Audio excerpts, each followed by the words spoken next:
Well, it's 6 o'clock. We'll call the meeting to order if Phil can lead us in prayer. Let us pray. Our most kind and gracious Heavenly Father, thank you, Lord, once again for this another day. Thank you for all the blessings of life. God, I thank you for everyone who's gathered out tonight, and I just pray, Lord, that you would be with us in this meeting, that we would make decisions that best benefit the city of Cumming. I pray for all our elected officials, our employees, and all of our residents, Lord, that come together and make Cumming such a great place, Lord. I pray that you would be ever present in all of our lives. Now go with us, lead, guide, and direct us. Please grant us all traveling graces back to our homes tonight. These many favors and blessings we ask in the name of Jesus Christ. Amen. Amen. If everyone will join us with a pledge to the flag. I pledge allegiance to the flag of the United States of America and to the republic for which it stands, one nation, under God, indivisible, with liberty and justice for all.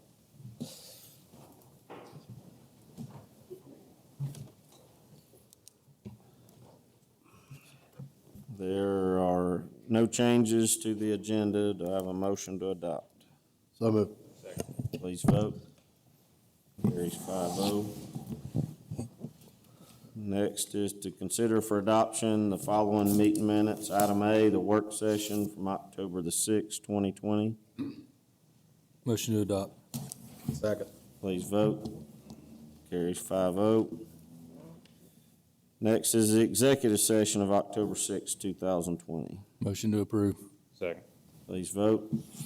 Carries 5-0. The next, item 6, we have a proclamation for Family Promise Week. Whereas in October 2016, Family Promise of Forsyth County began operations dedicated to helping the most vulnerable among us, children and families who are temporarily homeless. And whereas Family Promise of Forsyth County partners with congregations of our area's faith community, which provide a safe place to stay, healthy meals, and volunteer support for guest families, thereby making a real difference in the lives of their neighbors in need. And whereas believing that every child deserves a home, Family Promise of Forsyth County and its more than 400 volunteers empower families in making their transition from homelessness to sustainable independence by creating stability for children while working with their parents to gain the skills and habits needed to achieve and maintain a safe and stable home. Whereas even during a pandemic, Family Promise and its partner congregations have empowered 3 families, including 9 children, to transition completely from homelessness to sustained independence. Now therefore, I, Troy Brumbelow, Mayor of the City of Cumming, do hereby proclaim the week of October the 18th to the 25th of 2020 as Family Promise Week. And Family Promise, I know I've been around them and they do a tremendous service to the community, and we thank you very much, Tina. Thank you very much.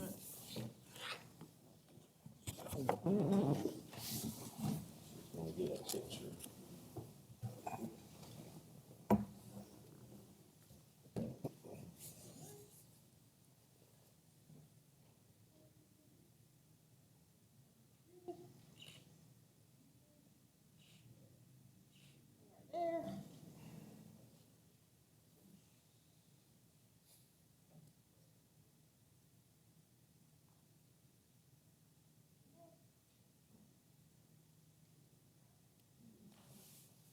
Thank you. Thank you.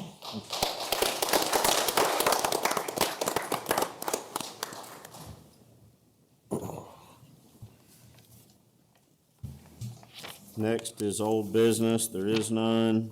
Item 8, new business, planning and zoning, variance request 2020274 for Orchard Apartments LLC, public hearing. Thank you, Mayor, members of the council.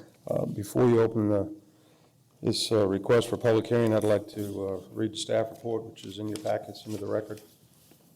The property owner has made application to the proper authorities for a variance request to construct 21 additional units in the existing apartment complex. The properties consist of PIN C17013 and C17014, more commonly known as the Orchard Apartments, 105 Orchard Circle and 116 Meadow Drive in Cumming. The new units will be constructed in the vacant portions of both parcels.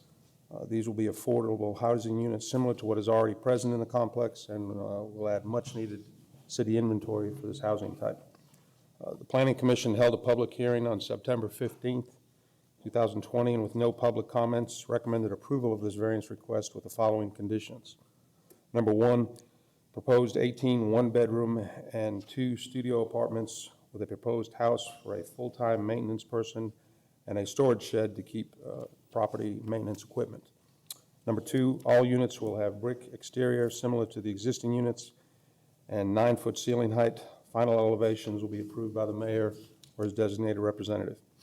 Number three, all units will have standard size refrigerators, stoves, etc. Number four, all parking to each building will meet ADA standards. Parking spaces, size, and number will meet the city off-street parking plan requirements. Number five, all units will be connected to city water and sewer facilities. Number six, any development signage will meet the Cumming sign ordinance requirements. Number seven, landscape plans will be approved by the mayor or his designated representative. Condition number eight, variance will be approved according to the proposed site plan. Condition number nine, setbacks and buffers will meet the city ordinance requirements. Condition number 10, 6-foot wide sidewalks will connect the new units with the existing units.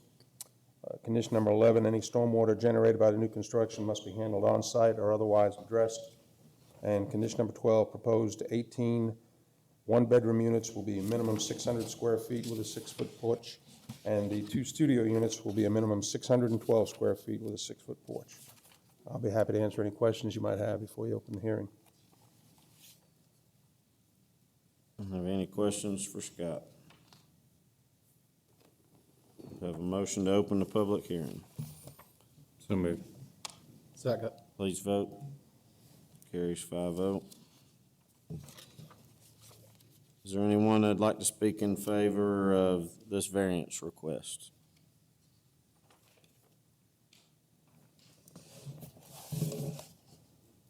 You can come up and speak. All right. Do we have anyone that'd like to speak in opposition to this variance request? I have a motion to close the public hearing. So moved. Second. Please vote. Carries 5-0. Any questions or discussion? Scott, what is the actual variance? I know it's the density, but is it It's a density variance, because right now what it's, to what? there's 8 acres there and there's 48 existing units, so there's additional 21, so it's about a 30% variance increase over the maximum All your density. math. Kevin, I have a question. I like what they're doing now, and I know this applicant intends to continue doing more of an affordable housing for seniors. Thank you. And is there any way we can require that to continue perpetually without, federal HUD standards or anything like that?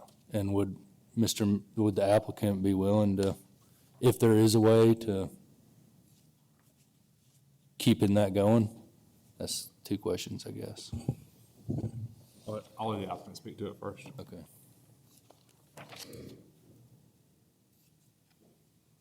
Yeah, my intent is to keep it the older crowd. Yeah. Now it's a very old crowd, and it does have some issues with everyone there being so old. So I want to bring the age down some, but I would like a variance of maybe 10-15% being able to be even a little younger, because there are people that really could benefit by living there. That's, just the last guy I moved in is in a wheelchair, and he's in his late 40s. So someone like him would really go good there.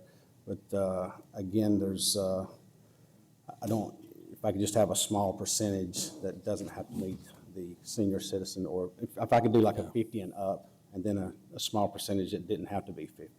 Do you, and this may be getting into your business practices, and I don't want to do that, but how do you decide on, is it a rent controlled, or how does that, or or you just have the rent rates for anybody that, do you have a qualification? I have a or- rate, just a going rate. I guess what I'm saying, my fear would be is that not you, but one day somebody might buy these, kick everybody out, raise the rents, and the same people, you see what I'm saying? Yeah, I can say I don't have any intent to sell, and I don't. When I bought them, because they, obviously y'all know that they were being sold, and then because they kind of liked it, I did buy them. And I bumped their rates from $535 to $600, because obviously I gave a lot of money for them. And then everyone that's there now is grandfathered in for at that rate. Obviously I can't go with that rate, because my cost on these buildings will be way more than those were 35 years ago.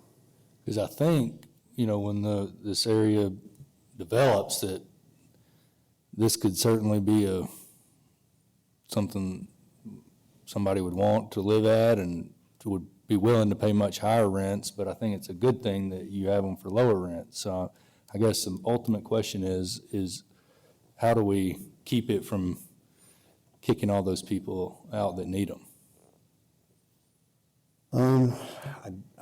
I mean, again, I don't have any intent. The last apartments I sold to buy these, I got bombarded with calls from them today that they're all getting kicked out. I guess they're renovating and jacking the prices way up, so everybody's leaving. I believe you. Yeah, you can go, like the people that I'm moving in now, I'm moving some in at $850 and $900. All these units are ranch style. They really serve a purpose, because people don't, walking problems, age, worried about tripping, they can walk straight into their units. Their cars parked right in front of them. On these particular units, I'm putting a 6 foot front porch across them. So people, most of them don't move swiftly. They can get in and out of the weather, rain or stuff of that nature. Is there any way of conditioning it, Kevin? So I think it depends on what you want the condition to be. If you want the condition to be something that deals with the age-restricted nature of the community, I mean, an age-restricted community, you can legally require 80% of the units to have at least one person who's 55 or older. Meaning you could have 20% of the units that have younger people in it, and you still meet the definition of an age-restricted community. If you're wanting to do something that's more tied to income levels or something along those lines, without getting into issues of Section 8 housing or anything like that, that's going to be a little tougher, especially as time goes on, to keep changing that as time goes on. If that's what you want to do, I'd like to have a little more time to look into it. But the age-restricted community thing doesn't sound like it'd be a problem, even for what Mr. Nicholson wants to do, based upon what an age-restricted community is and what it means to be age-restricted. Could I suggest 80%, 50 and older, then I can deal with 20% at a younger crowd? I think I'm keeping it an adult, no kids, none of that. Yeah. It's going to be an adult. What do you plan to charge, or have you decided what you'll charge for the new apartments? The 900-ish mark, and again, these are ranch units. They're all brick, $950. Okay. Again, it really caters to people. I'm not having a problem with the money. Okay. The problem is, you can't find this. No, you can't find anything. Well, I know your demand's gonna go way up, so it's gonna. Well, is there any way we can do it on income? Well, that's what I was saying. So if you wanted to, that's what I was saying, but if that's what you want to do, give me a little more time to look into it. You would probably want to tie it somehow to, if that's your concern, tie it somehow to people have to meet a certain threshold in relation to the poverty level. And I'm not saying they have to be in poverty, but that's typically a standard that gets adjusted on an annual basis. And if you wanted to have some kind of a benchmark tie into that, we could look at that, but I would not want to draft that standing here tonight and try and make it something that would work for the city as well as the owner. Age restricted is easy. That's easy to do. 80%, what he talked about, actually meets the definition of an age-restricted community under federal law. Trying to do some kind of an income-based thing is going to be a little tougher to do, especially if we're going to try and do it tonight. Generally, when you tie it to income-based, you have to get the state or the federal government to subsidize you because the person does not want to do that, the owner. Well, again, I know there are some subsidized in the community. I really think that there's enough of people out there that don't need to be subsidized that would still love this unit or these units and the style. You know, again, they're going to be ranch. You step out of your car, you take 2 steps up on the sidewalk, right up under the cover. But I'm saying it wouldn't be fair for us to tie that to you. Oh, yeah, well, that would definitely not be my preference. Without some kind of subsidy for you, because that's income, tied to income is quite different. A lot of people I find, older people that didn't work Social Security very long, they only draw 225, 325, 500. It's really, their Social Security is really low. And that's sad. And they just can't exist on their Social Security. And I have a lot of those that are in my apartments now. And again, when I took the apartments over, I grandfathered them in because I knew they were there under these restrictions or guidelines that they didn't make much. So I grandfathered them in so that they could stay there, and there was nothing nothing said that I couldn't do that. I could not do it. You just took the It's loss. just the right thing to do. Yeah. Well, that's nice. I'm glad you did. Well, thank you. Any other questions or discussion? Mr. Mayor, public hearing is closed. You'll need to reopen it if you want to allow members of the public. You want to reopen the public hearing? I'll make a motion to reopen the public hearing. Second. Please vote. Carries 5-0. Thank you. Thank you. Sandra Willard Smith. Hadn't planned on speaking on this tonight, but I'm one of those few, and I think you guys have all hit on it. I'm 59 and on Social Security disability.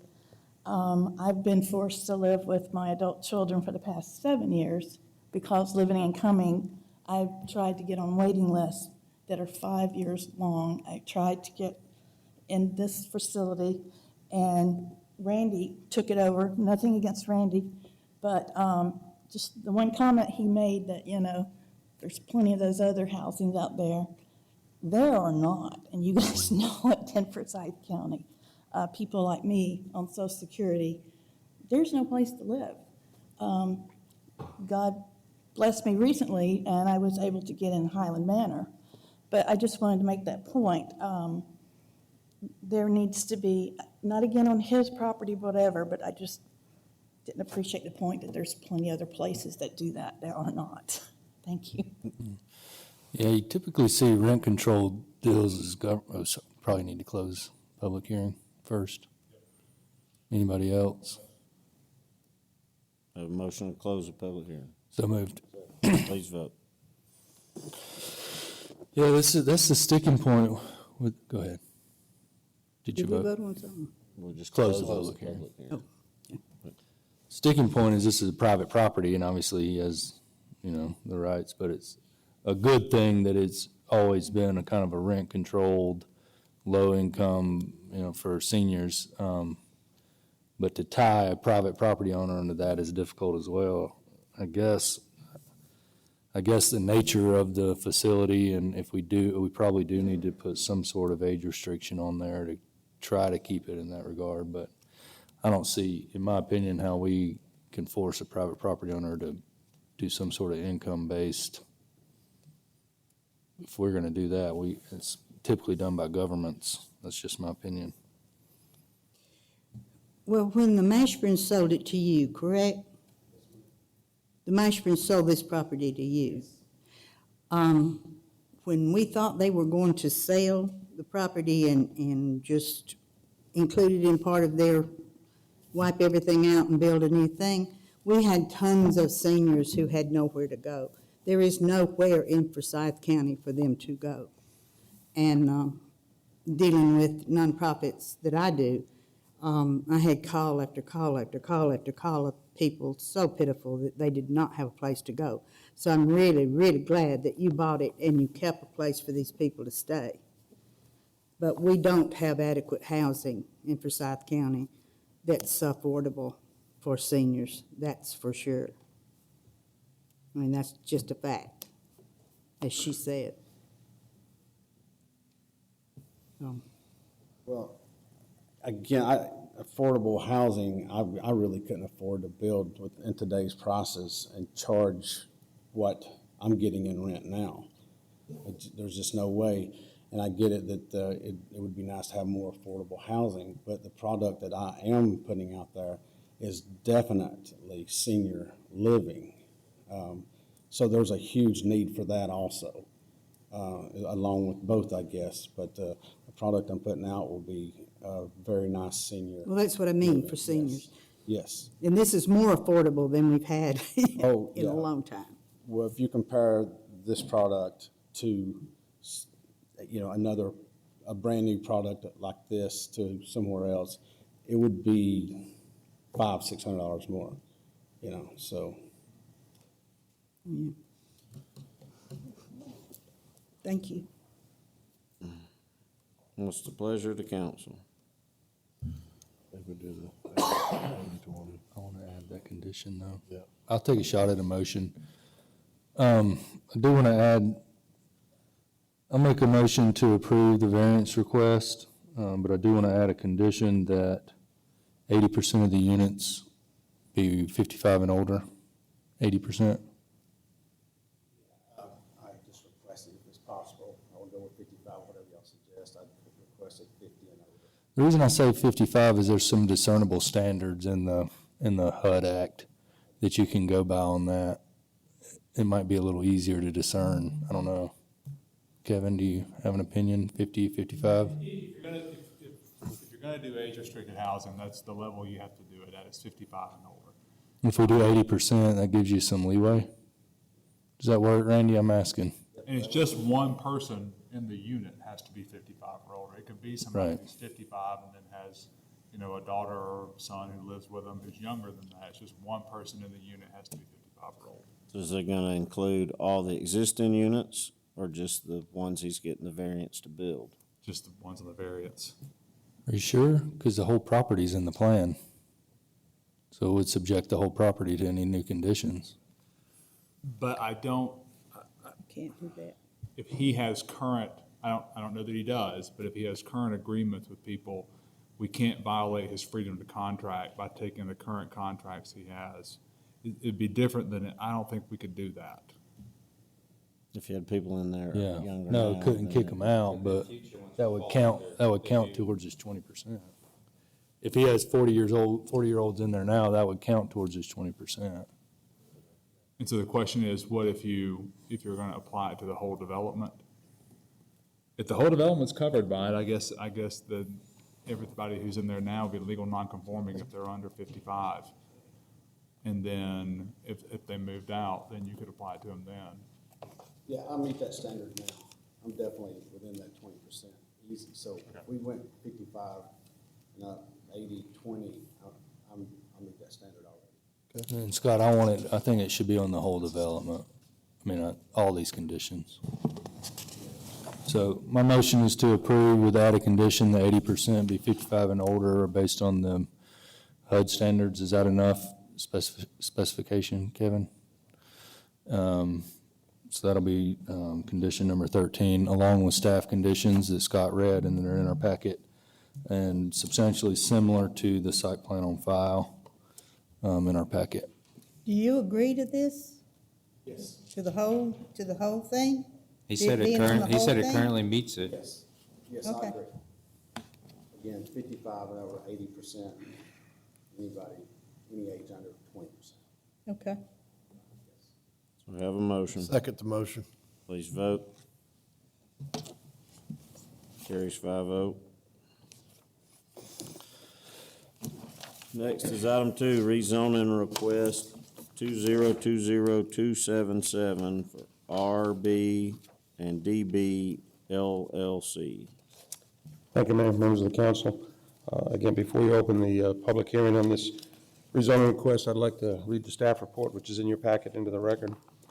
The property owner has made application to the proper authorities to rezone PIN C25007, a 1.164 acre tract from single-family residential to office professional in order to establish a real estate office in a former residence. The property is more commonly known or identified as 415 Dahlonega Street here in Cumming. The corridor is transitioning from residential to commercial office. Therefore, this rezoning request reflects the land use change in the area.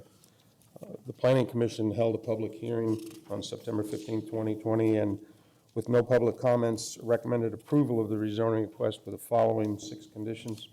Number 1, the existing structure will only be used as a real estate office. Number 2, office hours will be Monday through Friday, 9 a.m. to 6 p.m., and Saturday from 9 a.m. to 4 p.m. Number 3, any building changes, improvements must be approved and permitted by the Department of Planning and Zoning and Fire Marshal's Office. Number 4, all parking spaces must be marked and comply with ADA and city off-street parking requirements. Number 5, all signage must comply with the city sign ordinance and approved and permitted by the Department of Planning and Zoning. And number 6, additional landscaping must be approved by the Department of Planning and Zoning. I'll be happy to answer any questions before you open the hearing. Any questions for Scott? I need to announce a recusal for potential conflict. So a motion to open the public hearing. So moved. Second. Please vote. Carries 4-0. Is there anyone? That's how far we open the public. Yeah, we did. Does anyone like to speak in favor of this rezoning request? You're looking rough there. Good, that's my good walk, too. My name is Ricky Bryan. I'm the owner of Bryan Properties. I wish to move my real estate office from 212 Dahlonega Street up the street to 415 Dahlonega Street. My goal is to keep the integrity of the house as much as possible. I don't have any designs to change the outside structure of the house if I don't have to. I appreciate the opportunity to let me keep working in City Cumming. So that's, if you have any question for me about that, I'd love to answer any you might have. One thing in the conditions, the first one is saying that will only be used as a real estate office. And I guess my only thing there is, what's that any different than an attorney's office or an accountant's office? I'll let Kevin answer that one. Well, I mean, you think about it, and then 50 years from now, 100 years from now, it's still stuck that it can only be a real estate office. I would love the versus, latitude. Like I said, my goal is I want to be clear that I just don't want to change the complexion of that structure. Right, I understand that. I'm just saying, I I'd don't love know the that it's right to latitude. put that restriction on it when I'd love similar not- use would That'd be fine with really be me. no different. I think the intent of the planning commission at that point was to keep somebody from calling it a home. We don't want Ricky moving in there. Right. So I have no desire to, but it could happen. the professional offices or office, That'd be fine with me.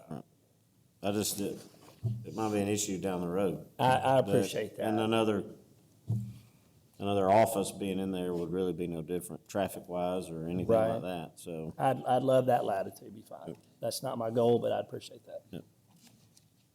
How many parking spaces are you I looking have at? plenty of surface area. There's a lot of asphalt out there. You know, at my current office, I have 9 spaces, and they're very rarely all full. We don't, I have really just myself and my sister, who's my manager, she'd say the boss, but I don't see me having more than 10 spaces. It's just very rare, and I have plenty of surface area to do it. So the only thing I consider doing is maybe making some handicap spaces right by the door, but I have plenty of surface area for parking. So my goal is to not add any more asphalt if I don't have to. I may have to, but obviously I'd have to permit through the city of Cumming, but there's plenty of surface area out there for parking. Any other questions for Ricky?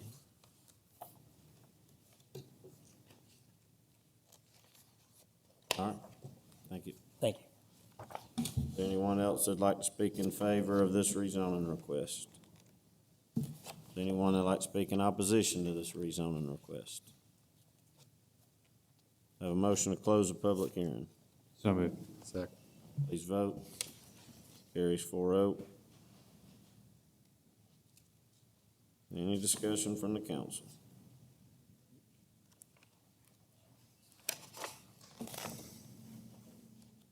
We have a motion. Make a motion, we approve the rezoning request With the change to condition with one. with the change to condition 1 to allow for professional office space. Second. Please vote. Carries 4-0. Thank you very much. Thank you. Next is utilities, item 1, RFP results for the Lanier 400 Parkway booster pump and water tank. Yes, Mr. Mayor, members of the council, this is a bid for a water tank and booster pump station on Lanier 400 Parkway. We had 5 bids. The low bid was $2,879,498 from Willow Construction. And then the high bid came from Soul Construction in the amount of $3,081,951, if I can read it right. And we're recommending taking the low proposal from Willow Construction to construct this project. We're trying to meet the new Justice Center deadline on this. What is the timeline on that? One of the customers that will be hooking up to the station is the Juvenile Justice Center.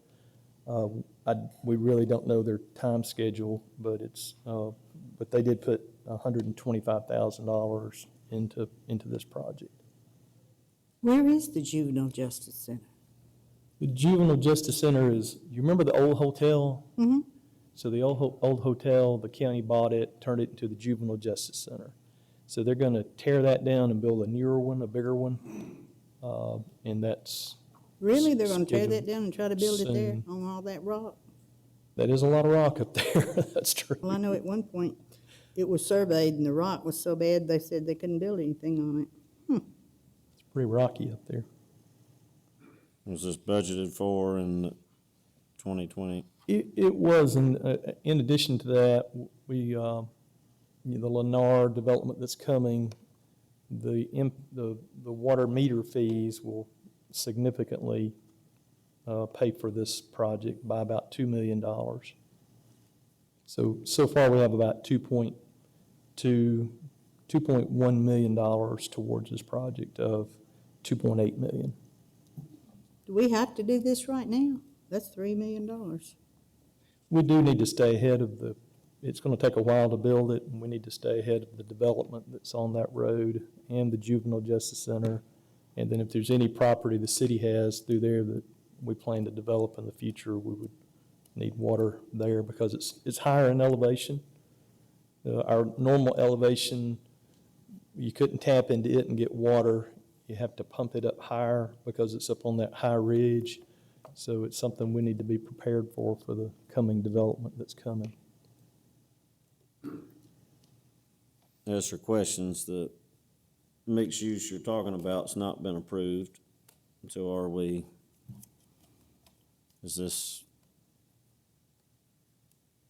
is there enough need to do it now? Probably, what's the time frame? How long will it take to build this project? How many? About 9 months. It'll take us 9 months to build it.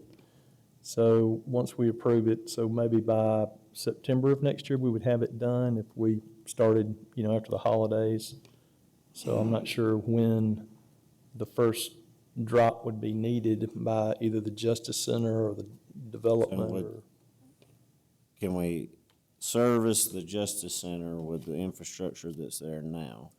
We cannot, and we worked out with the county to put the money, they were gonna put in a fire system to pump the water up to the highest elevation of the building.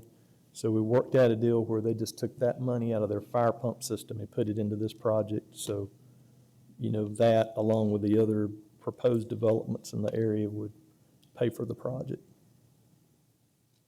So Have they already said that they're going to build this juvenile justice center? Yes, ma'am. They've paid us the $125,000 to move forward with it. When? It's probably been, I would say, 6 months ago. They I mean, paid when are they gonna build it? us.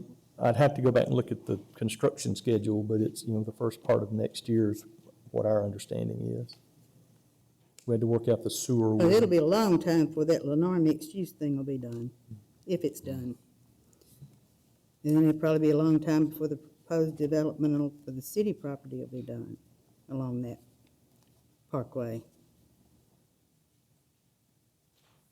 So you're spending $3 million for the juvenile justice center.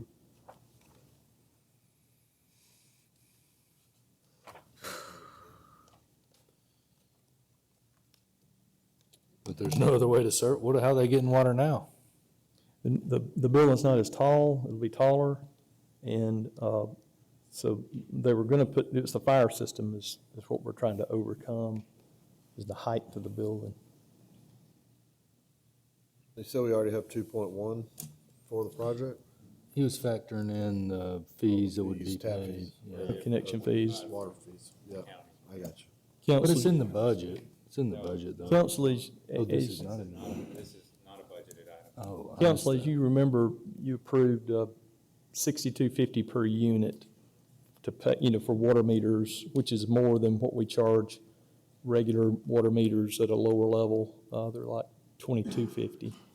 So you approved $62.50 for this area so that once these developments come, they'll pay for the tank and the pump. So But you said it's in your budget? No, I misunderstood. I'm sorry. it's not in the operational budget, it's in the CIP plan. But it's not in your budget for this year? Not in the operational budget. Budget. I think where the concern is if the Lennar development doesn't pass, then we've spent $3 million to service one building. Okay. That there may be another way of booster pumping that without building a water tank. Okay. That's, I think, I understand. answers that. Don't know that they're against it, but the timing of it, Right, you're anticipating something that's not been approved. I get it. So, Approved, and we know how development, if that falls through, yeah, I mean, And the development of the city property, we don't know how that's gonna go. that's true. if that's not ever permitted, they're not paying those fees. Right. So that's the. So What- is there a way are of there other options? servicing Yeah. it some other way cheaper if the other Um, doesn't come to pass? You're talking about the juvenile justice center, Mayor? Mhm. We'll figure out something. We will. Can you look into it before we decide on this? We can. And just maybe give some options, some possibilities? Yes, we can. Just think about it.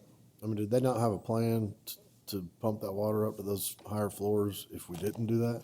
Yeah, see They- it coming. They don't. We worked with them knowing we were going to eventually have to build this to put the money into this system, so we didn't have to, so they didn't have to do that. We would do it, but it would give us more money coming in to pay for the project, if that makes That sense. would have to happen if everything got approved.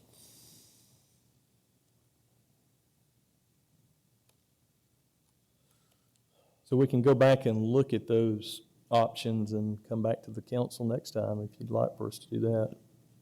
If that would work. I think that'd be a better way of, let's look and see what that option is. May take us 30 days to come up with that information, so it may be like the November council meeting.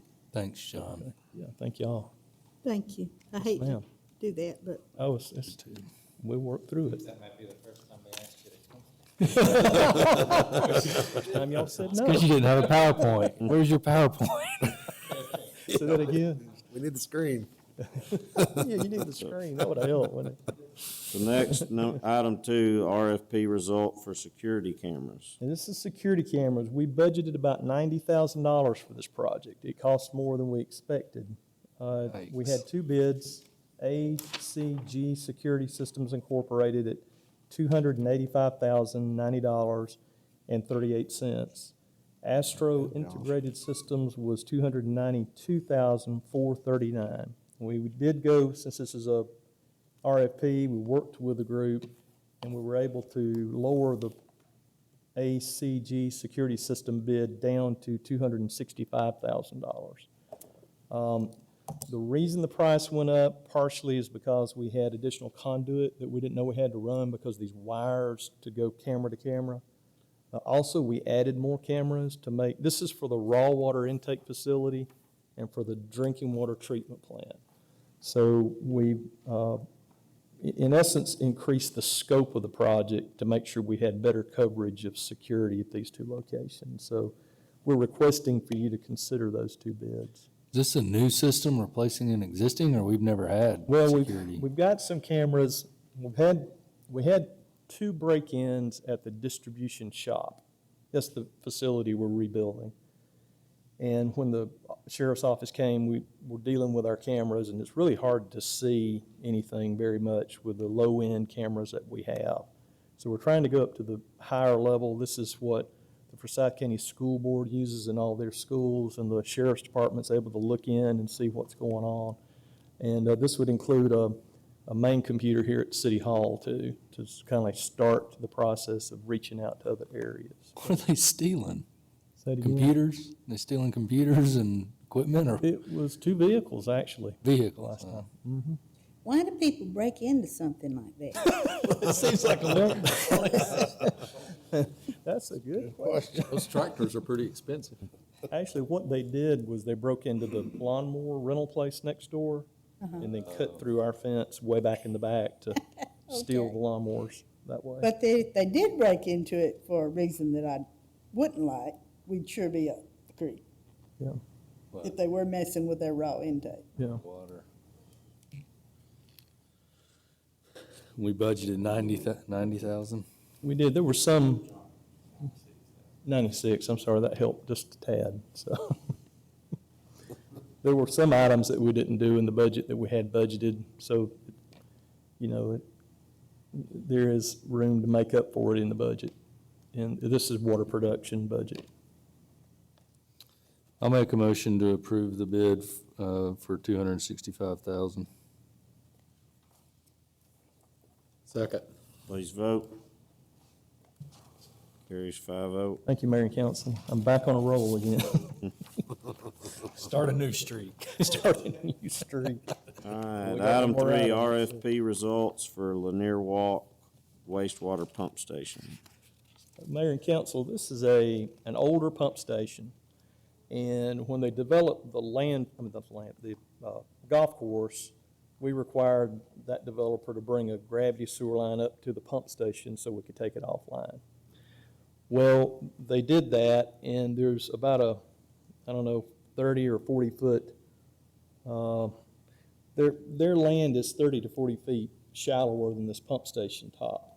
And they've dug into the hill right up to the clear well, and if we can do this now, this is not a budgeted item.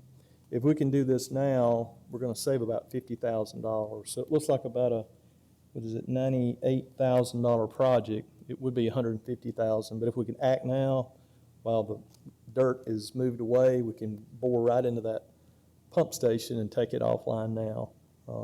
Otherwise, they're gonna fill that dirt back in, then we're gonna have to dig it back out to tap in. So we would like to request permission to do this project, almost like an emergency, kind of emergency. I got a question. They dug the dirt out. Yes, ma'am. Why? Because we told them they had to put a gravity sewer line up to that pump station. Okay. And the pump station is, 30 feet. And now you don't like that? Oh, it's good. They did a good job. But we recognized that oh, wow, we're at an opportunity here to save $50,000 if we go ahead and bore into that station and pull that thing offline, you know, it's within just a few feet of the station, so we And can then we get won't that have to done. dig that dirt back out. Then they will move it back, right, and then. Okay. So we'll save the 50,000 if that's permissible. I'm asking this not to do with this project, but a conversation I had a couple of hours ago. What's a going rate for a pump station? Oh, wow. Just a ballpark, I know it's gonna be all over the board. What's a, Kind of all over the board. If you, a smaller one might be 600,000, a larger one might be 1.5 million, somewhere in that range. So depend on, you know, what all's flowing to it, but right. they're expensive, they really are. Is this the station we've had some problems with? We did have problems. We had a minor sewer overflow due to everything coming in from the new golf course, that pump station, into another pump station. So we were able, if we're able to get this off, it takes part of the flow off and sends it in a different direction, which will actually help our whole system work better. So this will help out with possible failures of the, Anytime you have an electrical motor, it's a single point of failure. This one we have two pumps, but, you know, sometimes when you have events like a Delta hurricane, there's not a lot you can do to overcome issues associated with large rain events like that, so. But this will help us.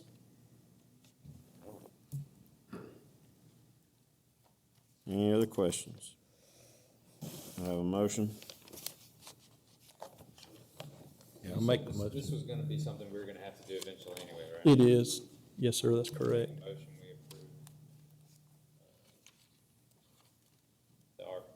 What was it,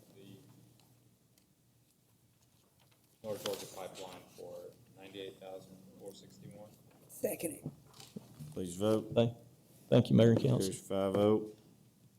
Thank you. Thank you, John. Announcements, due to Election Day being on November the 3rd this year, the November work session will be held on Wednesday, November the 4th. I don't believe we have a reason for executive session. I have a motion to close the meeting. Second. Please vote. Carries 5-0.